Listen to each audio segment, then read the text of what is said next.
So thank you very much, everybody, for joining us. This is one of a series of webinars that we are doing with partners.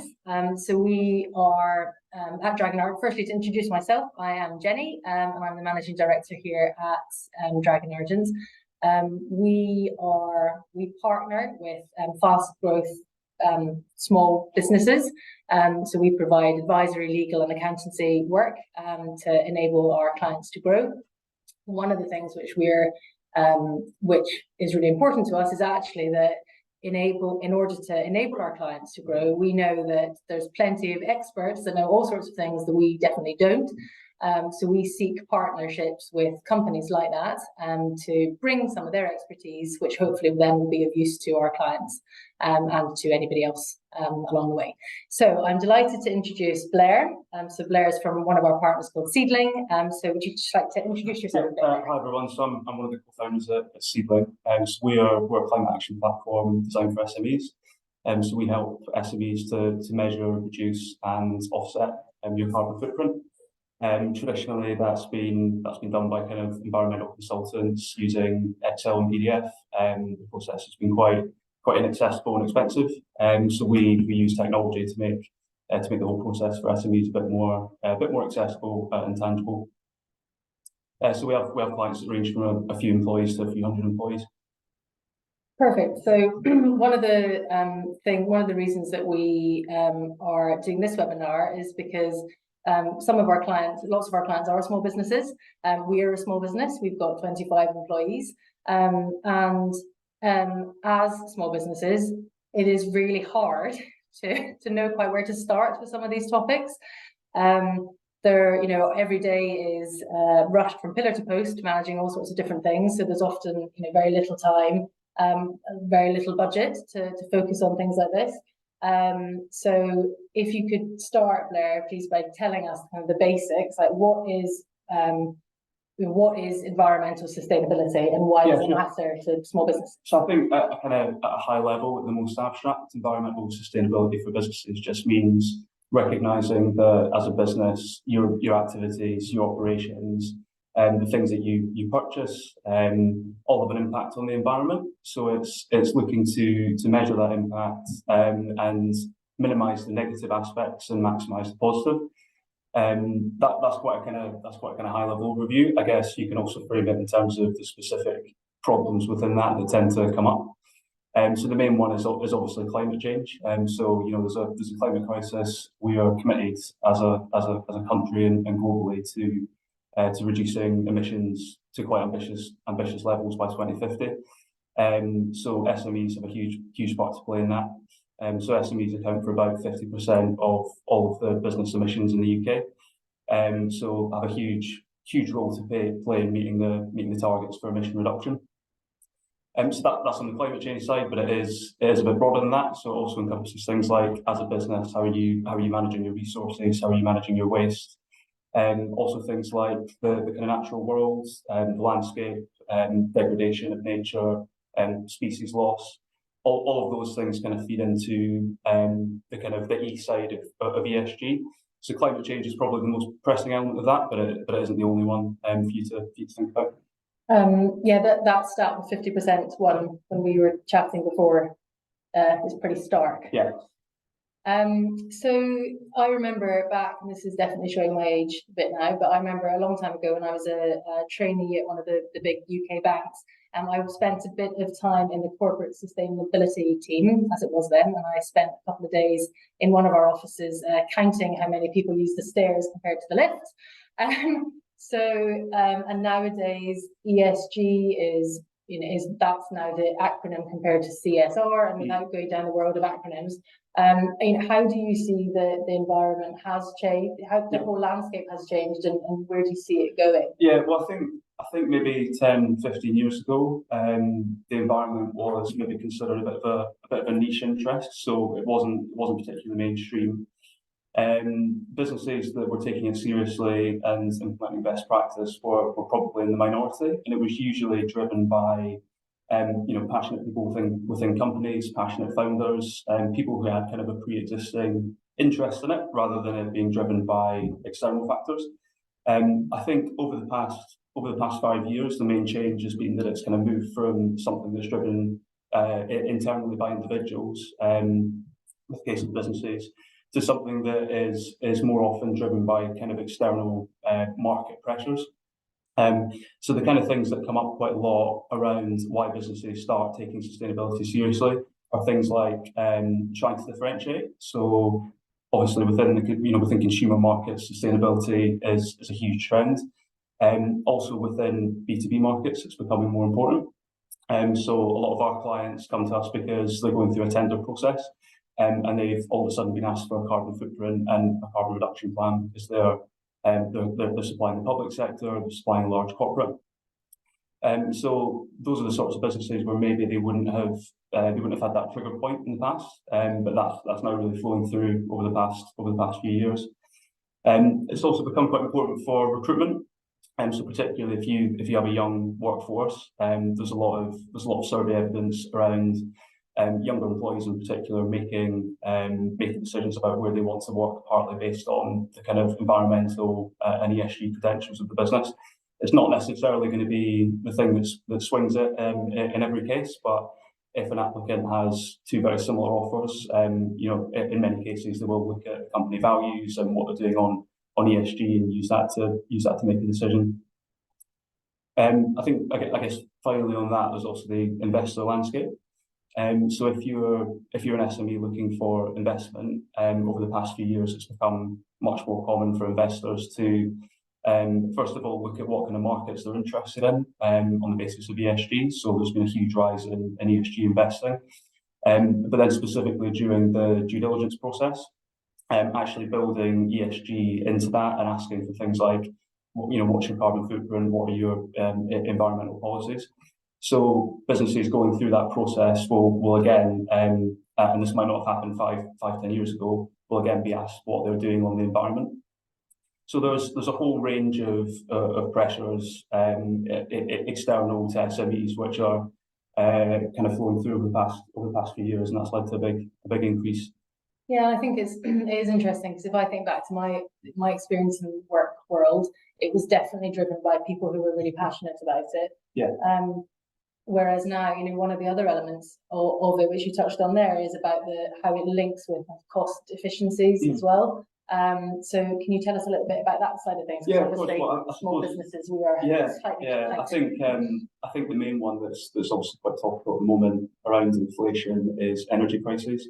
So one of the main ways that you can reduce your carbon footprint is by looking at energy efficiency, and that obviously feeds into reducing your energy bills as well. So there's good overlap between what a lot of businesses have looked to do over the past year because of the increase in energy prices and reducing your carbon footprint.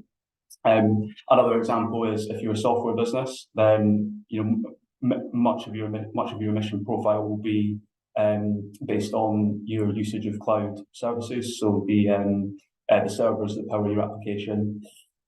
So anything you can do to kind of optimize your application will both reduce costs and reduce your carbon footprint. So that's something that businesses that are under kind of profit pressure have looked to do over the past few years. Another example of overlap. I should have mentioned this at the start, I just remembered I didn't. If you have any questions, please feel free to put them in the chat as we go.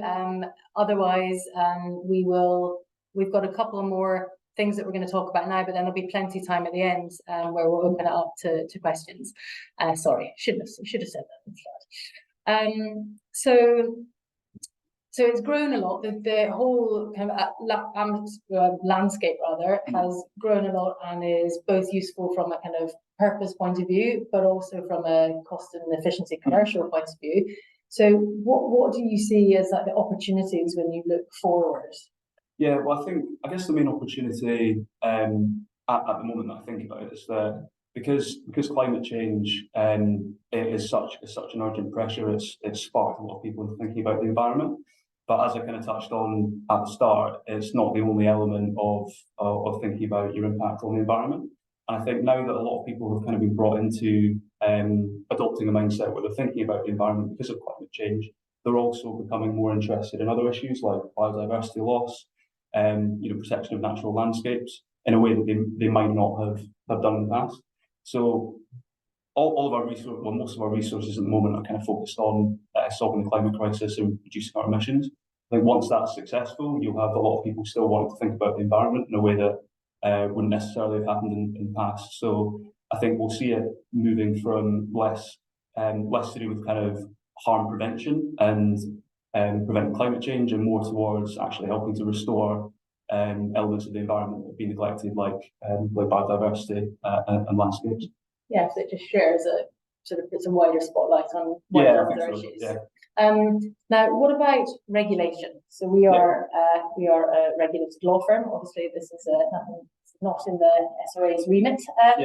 But can you tell us a bit about what, as a small business, what we're actually what we actually have to do, and how you see that changing over the next couple of years? Yeah. So in terms of our services, so in terms of measuring your footprint, reducing your footprint, and offsetting, there isn't any regulation that specifically requires SMEs at the moment to do any of that. So it's largely on a voluntary basis.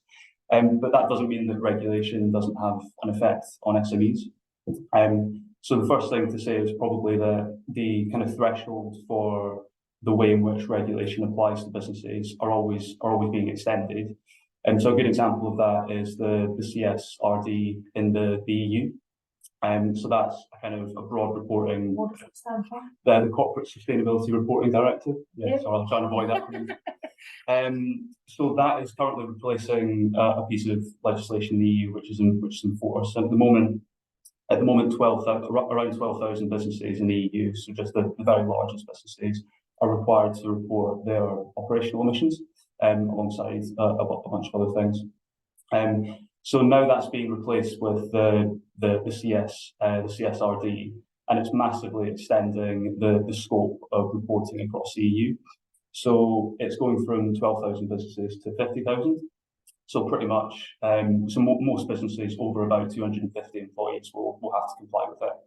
So it's a massive extension in the volume of businesses that are being required to report, but it's also widening in the scope of what they have to report.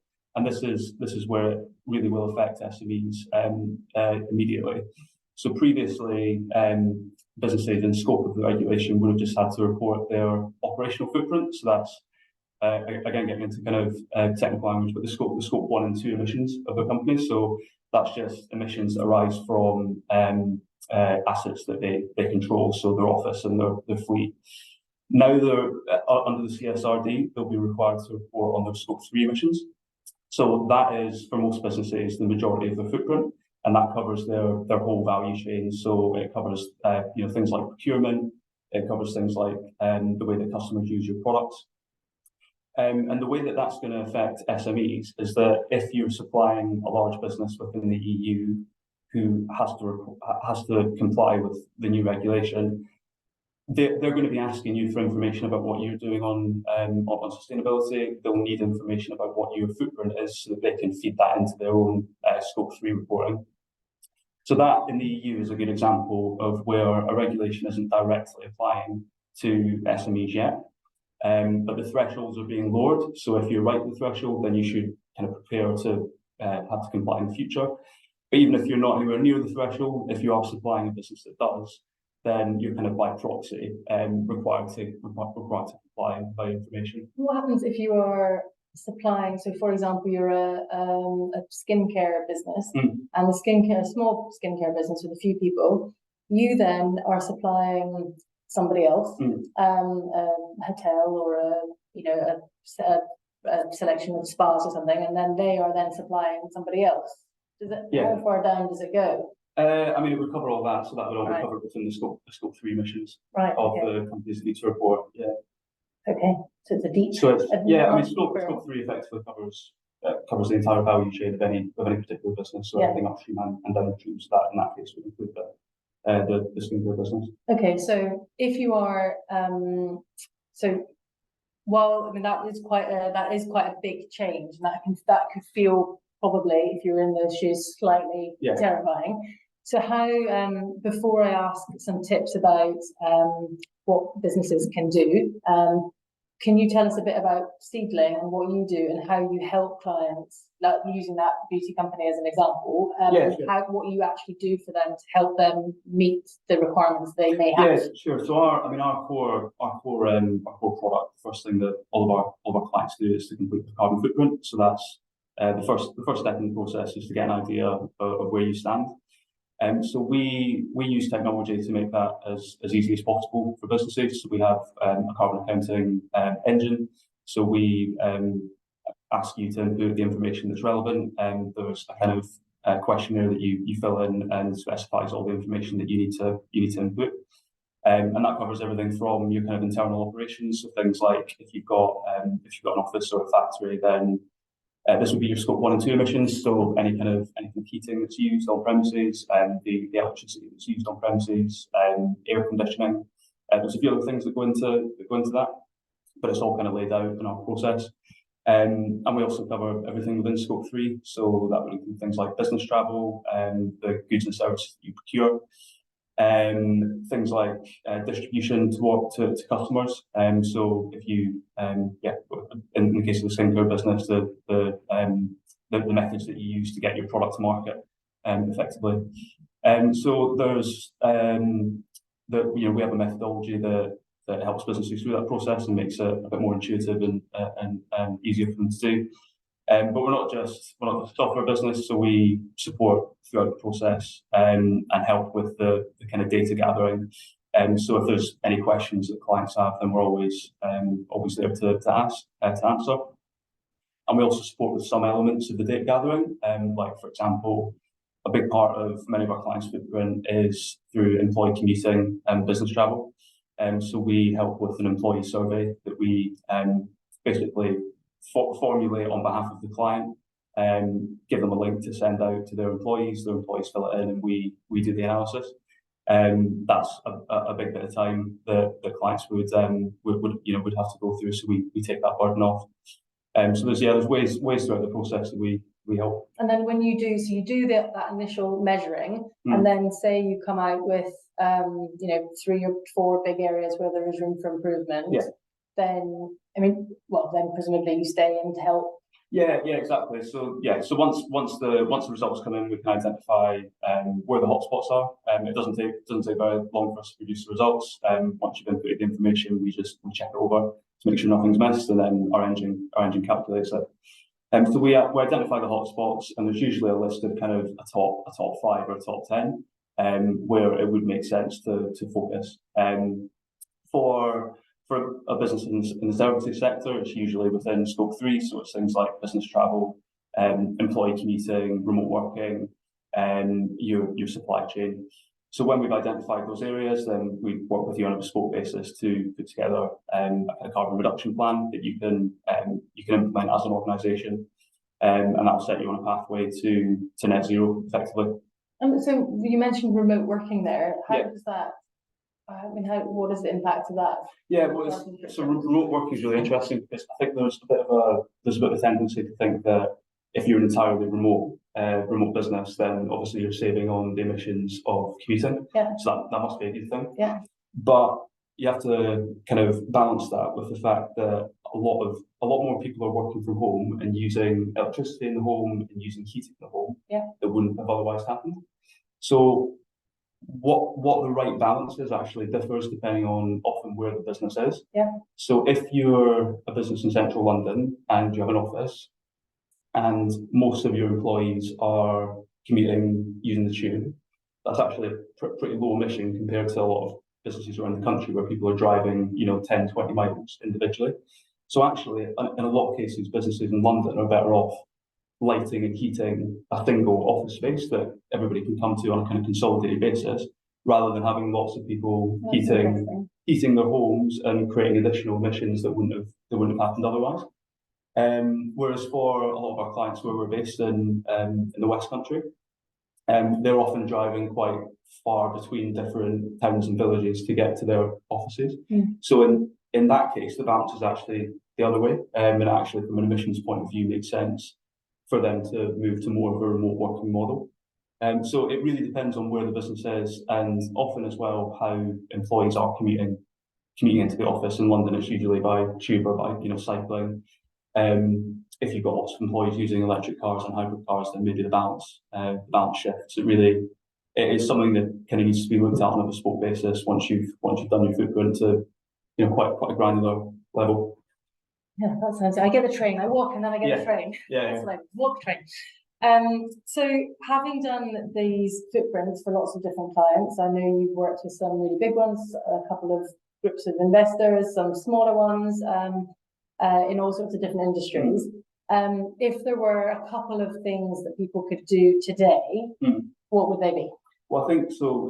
Going back to kind of scope 1 and 2 and 3, I think within scope 1 and 2, it's really about so thinking about kind of services-based business that doesn't have fleet, just as office space. It's really about lots of small kind of quick wins in terms of energy efficiency that can actually aggregate to making quite a big difference. So that's things like having policies at the end of the day that you don't leave any IT equipment on standby, because you're still using about 20 to 40% of the energy if you leave your kit on standby. It's things like making sure the office is insulated. There's lots of little things that can feed into that. Yeah. Within scope 3, often this is quite dependent on the business and what's kind of within its value chain. But the main hotspots for us are within the supply chain. So things like IT equipment. IT equipment tends to be quite a big one for services businesses. So in that case, it's kind of looking at the efficiency of the model. It's looking at the specific model that you've purchased. All of the IT kit manufacturers actually publish quite detailed product kind of life cycle assessments. So you can get into quite a lot of detail around the emissions profile of a particular device. So it's picking devices that are made in a certain way and with the right kind of efficiency. Yeah. And you can get that information from the product reports. That's one thing that you can do on IT kit. The other thing is actually something that I think a lot of businesses will probably have thought of but maybe shied away from, which is using refurbished IT kit. Because most of the emissions of a laptop, for example, across its life cycle are based on things like the mining of raw materials that go into producing it. If you buy a refurbished laptop, then you just account for the emissions that are required to refurbish it. So, someone in a workshop that's maybe buying a few spare parts for it and inputting them, but it's a much lower emissions profile compared to buying new.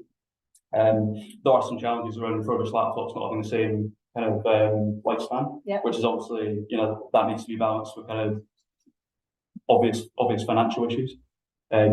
So it's something to look at, and that does make a big difference. Okay, well there's one of our other partners is who we've done a webinar with before on cybersecurity, so it's a slightly different topic. But they have it's a company called Click, so it's KLYK, and they are focusing particularly on sustainable IT. So if that particular bit is interesting to you, then they might be worth having a chat to. So I think we've sort of gone through all of the things we were going to cover. Is there anything that we haven't? I think there was within scope 3, there's the cloud emissions element that I touched on at the start. So that was around kind of cost reduction. But so some of our clients have asked, with the cloud, how would you go about looking to reduce your emissions in that case? And it's quite an interesting kind of area. There's a lot of development from the main cloud providers. So this is specifically mainly for like tech companies. Yeah, for software businesses who have all of their software run from in a data processing center. Yeah, so I suppose just to take a step back, the emissions associated with that would be so within the data centers that are used by the cloud providers, it's things like the electricity that's used to power the servers. It's things like cooling to help keep the servers cool. That's within the data centers directly. You've also got the emissions that are associated with, like any other business, buying the servers, so the manufacture and distribution of the server equipment to the data center. So as an operation, a data center is quite a complex thing to do in itself. Yeah. So there's a lot of development at the moment within the main cloud providers. So you've got Google Cloud, Azure, and Amazon. So they're all kind of competing to develop tools to help anyone that's using their services to work out what their footprint is based on their actual usage of the services. So previously that's tended to be worked out in quite a kind of abstract, general way. So when it comes to footprint in general, there's basically two methods that you can look at. So you can look at what you've spent in a particular industry, and that gives you a kind of a rough idea, but isn't always that accurate. So you want to move from looking at what you've spent to actually looking at your kind of activity data. So that's things like how many miles have you driven by car, the exact products that you've purchased within IT, for example. So going back to cloud, all the cloud providers are kind of competing to provide better, more activity-based data for their users. We're really at the stage now where they're trying to make that data better. And unfortunately, the way that each of them footprints is they have kind of differences in methodology that make them difficult to compare. So we're kind of at the point where we want that data to get better, and then you can actually use it to inform decisions about which cloud provider to use. So yeah, it's a data problem at the moment. It's so much more technical than me and my clipboard counting people going up and down the stairs. Yeah. But I mean, as with any of these things, like, the more data, the better, though, right? Yeah, definitely. The basic problem is that the cloud providers all claim to be powered by renewable energy. But the thing with renewable energy is you can literally be powered by renewable energy. So you can have solar power actually on site within the data center powering the servers. But that isn't what's happening in most cases. They're purchasing renewable energy tariffs to power the data centers, and this could be a whole other kind of podcast about getting to the detail of what that actually means. But effectively, if you purchase a renewable energy tariff, it might mean that additional renewable energy is being provided for, in this case, the data center or for your office or whatever. But when renewable energy is produced, it's also produced alongside something called a REGO. So it's a certificate that proves that the renewable energy was produced. Now that can be decoupled from the actual energy supply and sold on a secondary market. So you can be powered by renewable energy, technically, yeah. And a lot of tariffs do this, where actually the supplier has just bought the certificate and not the underlying renewable energy. So this is kind of again we can get into this in a bit more detail if useful, but it's kind of an industry-wide problem within the energy industry. So it's basically a form of greenwashing within green tariffs. So the problem, going back to cloud, is that the main cloud providers are, they might be purchasing genuine additional renewable energy that's going into the grid, or it might be that they're using suppliers that are just basing their tariff on REGOs, on the certificates.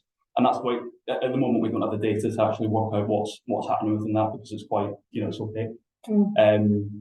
So that's one of the main challenges when it comes to the cloud, is working out exactly what we're doing on that. And so obviously one of the things which lots of small businesses do is partner with offsetting companies.